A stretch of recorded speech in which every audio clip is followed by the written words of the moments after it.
Good morning. Can you hear me? It's okay, right? Okay. Good morning, friends. And say that I'm very, very happy to be here today. It's a real pleasure. All of you, the youth of today, future of the country, people who we bank on to carry forward all our dreams, looking forward to a better tomorrow, to address you. It's a great pleasure. Just as recently, many of us have taken a pledge against corruption, I hope that today, from now on, many of you will take the pledge against discrimination of people with disabilities. If today, somewhere along the course of this session, I've been able to change your mindset in some way, make you move away from the I, me, myself existence, make you look forward to life, dispel whatever thinking you have, unlearn whatever you know about disability, and go forward with pride in the heart, make a disabled friend, move ahead and say with pride that you have absolutely no discrimination from one person to another. If that is achieved sometime today, it will be the greatest moment for me as of now. Let me tell you, life is for living. Live, love, and love. As human beings, all of us are the same. The heart is in the same place for every one of us. We all have the likes, dislikes, hopes, ambitions, joys, sorrows, as anyone else. So too the person with disability. All it takes is the right opportunities at the right time with an open mind and looking forward with hope and optimism for the future. For me, on the personal angle, many people don't really accept the fact that I am hearing impaired. Well, my speech, my ability to speak, and my ability to lip read makes me go by, takes me forward most of the time. Maybe I can say that I'm one of the privileged people who have had those opportunities, the right opportunities at the right time, with an open mind, with a family behind who believed in me to take forward, focusing on the cans and not the can'ts. That has been the most important benchmark in my life. But however, there are some section of people with hearing impairment who cannot speak, who cannot lip read, who cannot communicate very well. For people like that, the very, very important thing is to have a sign language interpreter. I would here request Vijaya, please come forward. Vijaya is a sign language interpreter. From now on, she will interpret every word I speak. Please. Thank you, Vijaya. This is called sign language interpreting, where every movement of the hand, the face, everything speaks a word. Where if anyone in the audience has a hearing impairment, they can understand. It doesn't matter if there is someone who has a hearing impairment or not. What is important is to have a person like Vijaya in the auditorium or in the classroom or in every public place. Why don't you all learn sign language? It's beautiful. It's fun. I have so many youngsters who come to me who want to learn sign language because they can sign secrets in their classrooms. It's good fun. It's just a starting point of things. So it's a movement that we want to do. Go ahead. Please contact me anytime you want for that. But on a serious tone, you have to look at the other side. How does a person who cannot communicate in everyday activities, think to the doctor, to the lawyer, to the policeman, at the bus stop, at the railway station, in the airport, wherever, in the court of law, to the judge, wherever, Have you ever thought of the frustration and the agony for people where a person like Vijaya to interpret is not available? Please, therefore, more of you who know sign, the better you'll be able to have fun as well as contribute to society. It's our hope that very soon in the future, every school, every college, every classroom, every public place, every hospital, wherever, public place, police station, airport, everywhere has at least one sign language interpreter available on the premises. This is extremely important development that I look forward to very soon in the future. Thanks, Vijaya.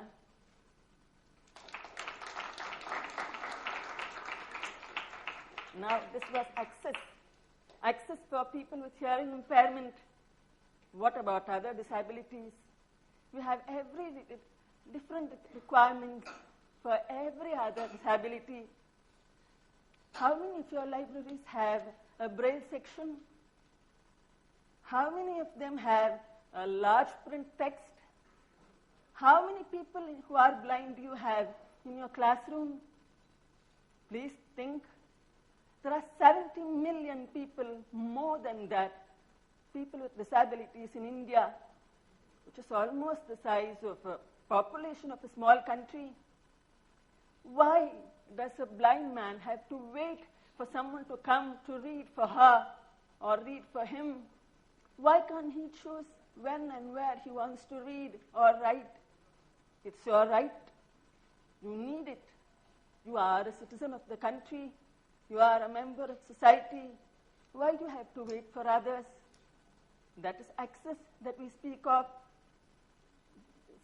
And not just that, we need audio inputs at every public place like airports and bus stops.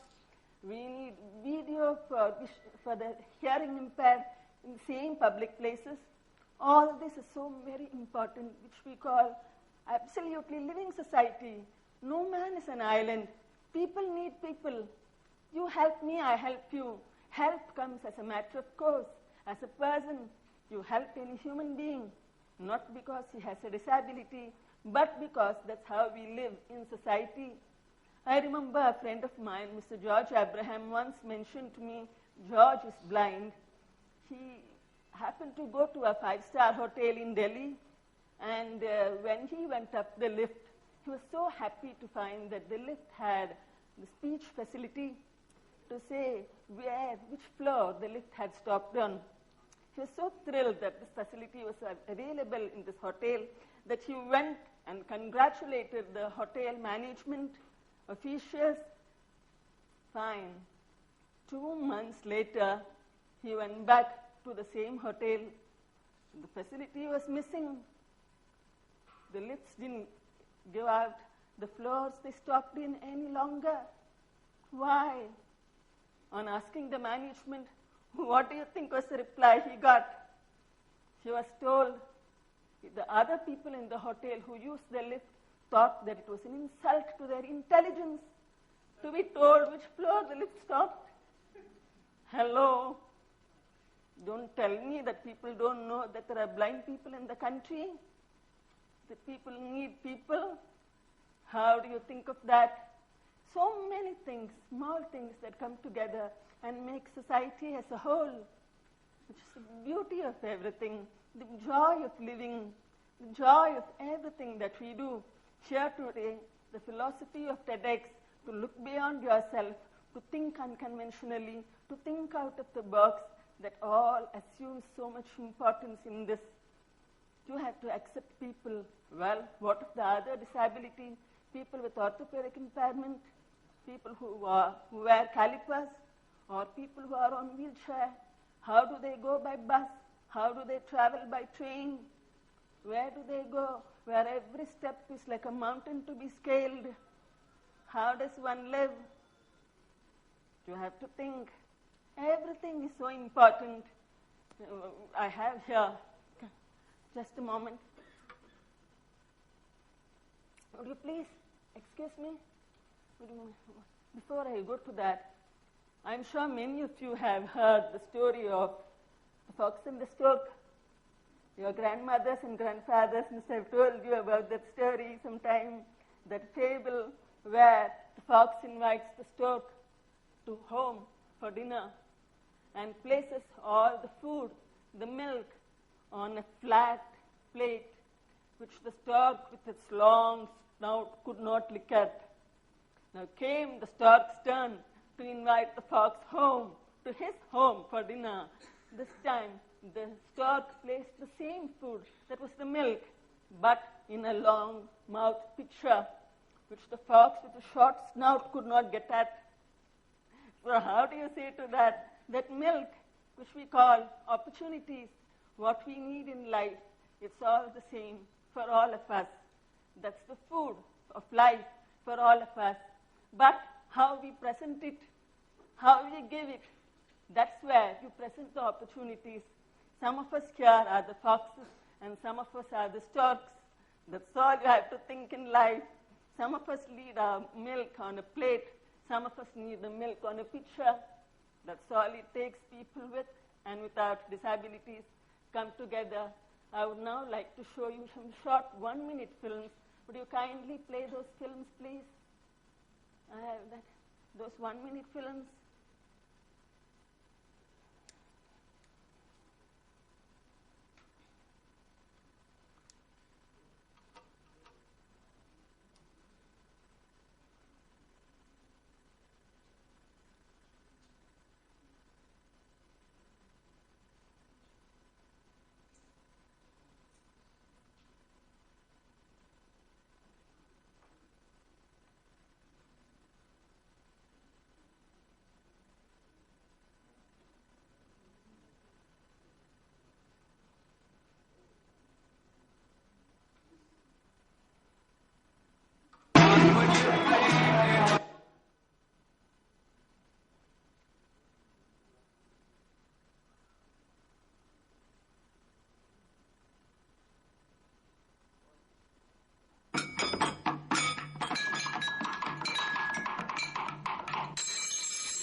Becky is pretty, Becky is nice.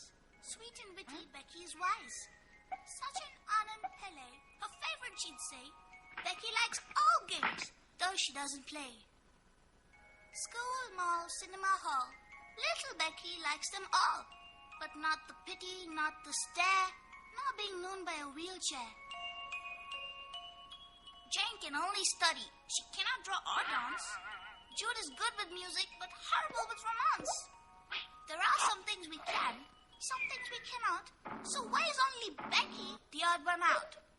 She loves to watch the moon. She likes to play with toys. Becky loves cartoons, like all girls and boys. Becky is just fine. The difference is in our minds. Now how do I conclude? Just include.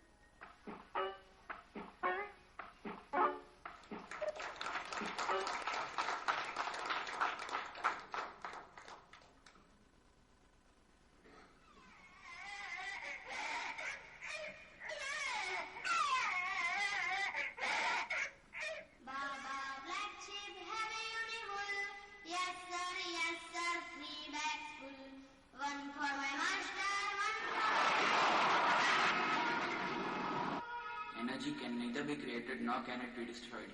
It can be transformed from one form to the other. The total amount of energy in the universe will always remain constant. Energy can neither be created nor can it be destroyed. It can be transformed from one form.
तुम्हें जो मैंने देखा, तुम्हें जो मैंने जाना, तुम्हें जो मैंने देखा, तुम्हें जो मैंने जाना.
One more.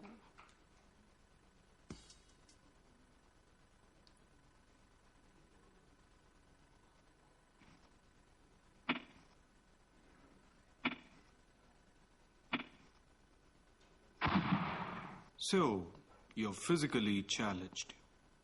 Yes. But disabled people achieve so many things. Yes. Can you sing? No. Can you paint?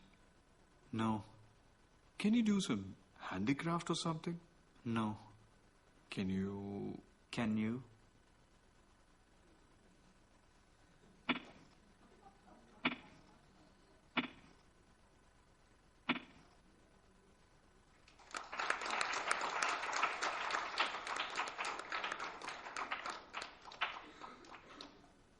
Thank you.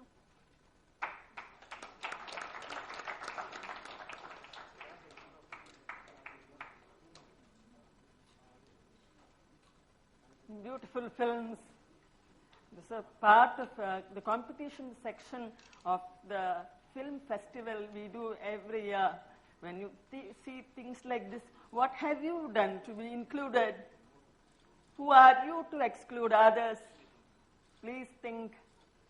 This is what we are talking about, the beauty of living, loving, and laughing together. There's only one life to live. Speaking about movies, I was telling you about the AbilityFest that we do every alternate year. Now look at the power of movies. Who doesn't love movies? The chocolates, the ice creams, and the irresistible smell of popcorn in the movie theaters. Who doesn't enjoy all of them? Everyone does. Bars no age, no anything. Same with people with disabilities.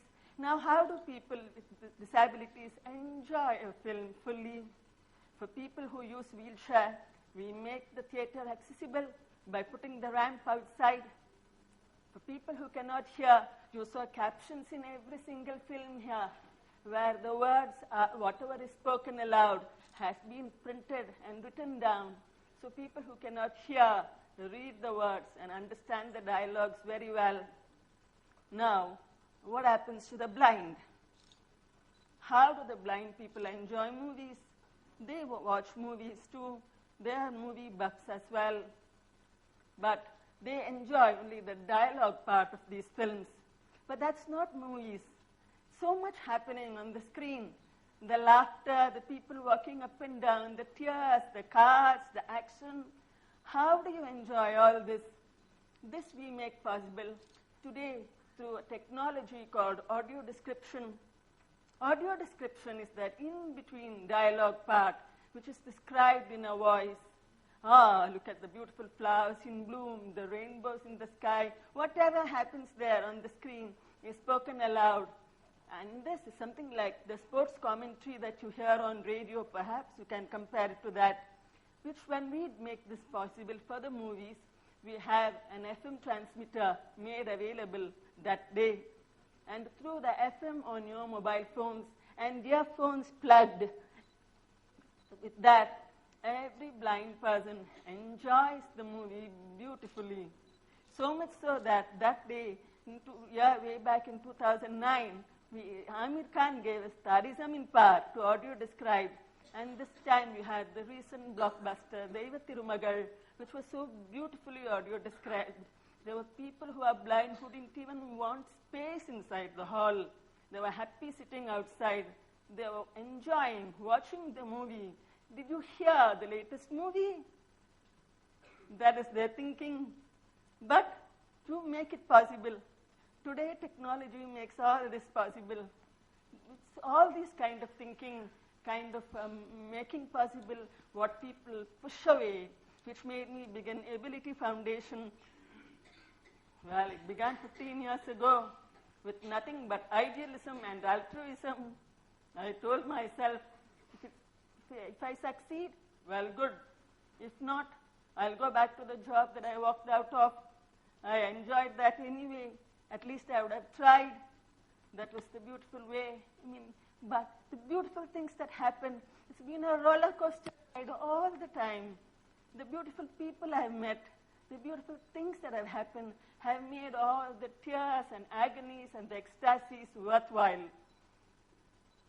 Today, if you think, we are prone to think more of our rights and other people's obligations. Please reverse the trend a little. If you were to think of other people's rights and your obligations, how much better a place the world would be. Everything good would happen then.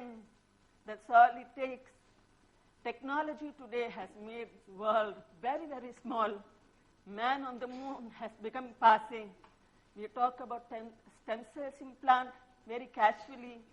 The whole world has come on a small hand with the inventing of mobile technology. Everything has come close. Technology is marvelous, making so many things possible. But having said that, have you ever thought, as far as attitudes for people with disabilities are concerned, we still live in the stone ages, I'm sorry to say. Disabled people have been always shoved,